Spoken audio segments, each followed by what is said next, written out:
Shalom, perkenalkan nama saya Yurike Adolfina Kyubana dengan NIM 21190195.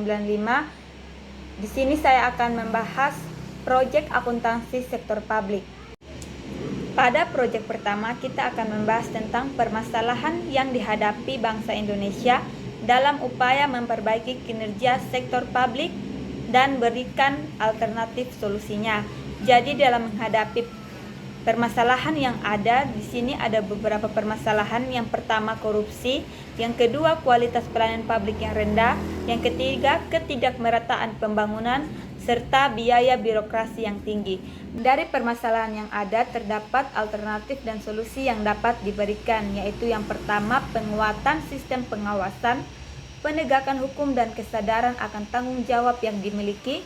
Yang kedua peningkatan layanan publik dalam berbagai aspek. Yang ketiga, peningkatan pembangunan berkelanjutan dan inklusif serta partisipasi dari masyarakat. Yang keempat, reformasi birokrasi dengan melakukan pembahasan dan perubahan untuk mencapai good governance. Pada proyek selanjutnya yaitu proyek 2, di sini kita akan membahas bagaimana cara yang perlu dilakukan organisasi sektor publik untuk memotivasi pegawai agar berkinerja tinggi dan meningkatkan kinerja organisasi secara keseluruhan. Beberapa cara yang dapat dilakukan yaitu komunikasi yang terbuka dan jelas, memberikan tanggung jawab dan otonomi, memberikan penghargaan dan pengakuan pengembangan karir dan pelatihan, memastikan lingkungan kerja yang sehat, dan menetapkan tujuan yang terukur. Pada proyek yang ketiga di sini kita juga akan membahas solusi untuk memperbaiki manajemen komunikasi dan pengendalian manajemen, siapakah yang harus menyusun laporan kinerja, serta bagaimana mekanisme pelaksanaan dan pertanggungjawaban anggotanya. Solusi yang dapat diberikan dapat berupa pembentukan koordinator lintas departemen, pengukuran kinerja bersama, penggunaan teknologi informasi, serta mendorong budaya kolaboratif, evaluasi, dan pembelajaran berkelanjutan. Pada bagian yang kedua, laporan kinerja akuntansi sektor publik biasanya disusun oleh tim atau unit yang bertanggung jawab atas laporan keuangan. Tim ini berada di bawah divisi atau direktorat akuntansi keuangan seperti unit akuntansi dan keuangan, internal auditor, manajemen puncak, tim evaluasi kinerja, dan lembaga pemeriksa eksternal.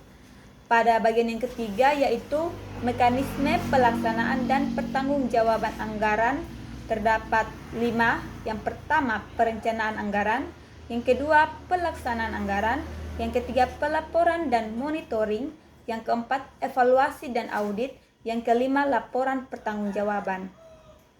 Kita akan membahas tentang bagaimana cara mengenali outcome dan menentukan indikator outcome serta pertanggungjawaban, dan bagaimana konsekuensi jika program dinilai gagal dan berdampak negatif bagi masyarakat. Mengenali outcome dan menentukan indikator outcome, kita membutuhkan pemahaman yang baik tentang tujuan akhir atau hasil yang ingin dicapai dari suatu kegiatan, proyek, atau program. Langkah mengenali outcome dan indikatornya yaitu yang pertama, tentukan tujuan akhir, yang kedua, identifikasi outcome, yang ketiga, tinjau indikator yang relevan, yang keempat, pilih indikator yang tepat, dan yang kelima, buat rencana pemantauan dan evaluasi untuk bagian akhir. Pihak yang memantau dan bertanggung jawab atas outcome dan program yaitu pemerintahan pusat dan daerah, Kementerian Keuangan, Badan Pengawasan Keuangan, Lembaga Pengawasan Internal, dan Parlemen.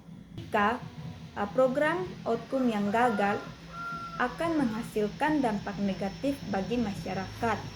Dampak-dampak tersebut dapat berupa kerugian finansial, penurunan reputasi dan kredibilitas, menurunkan kepercayaan dan kepuasan masyarakat terhadap pemerintah, di mana dari kegagalan outcome ini kita dapat membuat evaluasi untuk tindak lanjut seperti peninjauan ulang dan revisi program, pertanggungjawaban dan akuntabilitas, serta mendapatkan sanksi administrasi dan hukum.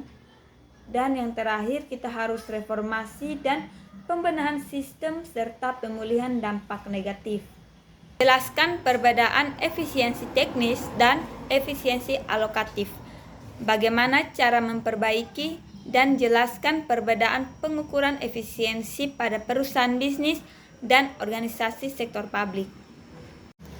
Pada bagian pertama, efisiensi alokatif berkaitan dengan alokasi sumber daya alam yang optimal di antara berbagai penggunaan alternatif untuk memaksimalkan kepuasan atau manfaat masyarakat. Dan efisiensi teknis mengacu pada kemampuan untuk memproduksi output maksimum dari input yang digunakan. Bagian berikutnya, memperbaiki efisiensi alokatif dan efisiensi teknis diperlukan pendekatan komprehensif dan strategis. Memperbaiki efisiensi alokatif dan efisiensi teknis diperlukan pendekatan yang komprehensif dan strategis. Pada bagian pertama, untuk efisiensi alokatif terdapat penganggaran berbasis kinerja, analisis biaya manfaat, transparansi akuntabilitas. Pada bagian kedua, yaitu efisiensi teknis, terdiri dari automatisasi dan teknologi informasi, pelatihan dan pengembangan sumber daya manusia, pengendalian internal yang kuat, optimalisasi proses, dan evaluasi kinerja berkelanjutan. Pada bagian terakhir atau bagian ketiga, di situ untuk pengukuran efisiensi yang terdapat pada perusahaan bisnis dan organisasi sektor publik terdapat dua perbedaan, di mana untuk pengukuran efisiensi pada perusahaan bisnis dengan memiliki tujuan utama yaitu meningkatkan profitabilitas dan nilai bagi pemegang saham serta berfokus pada menghasilkan. Pengukuran efisiensi pada perusahaan bisnis memiliki tujuan utama yaitu meningkatkan profitabilitas dan nilai bagi pemegang saham dan berfokus untuk menghasilkan laba dengan memaksimalkan pendapatan dan meminimalkan biaya. Sedangkan pada organisasi sektor publik, di situ memiliki tujuan utama yaitu meningkatkan kesejahteraan masyarakat dan memberikan layanan publik yang efektif serta berfokus untuk memaksimalkan manfaat sosial dan memastikan alokasi sumber daya yang adil dan efisien. Baik, demikian presentasi tugas akuntansi sektor publik dari saya. Sekian dan terima kasih.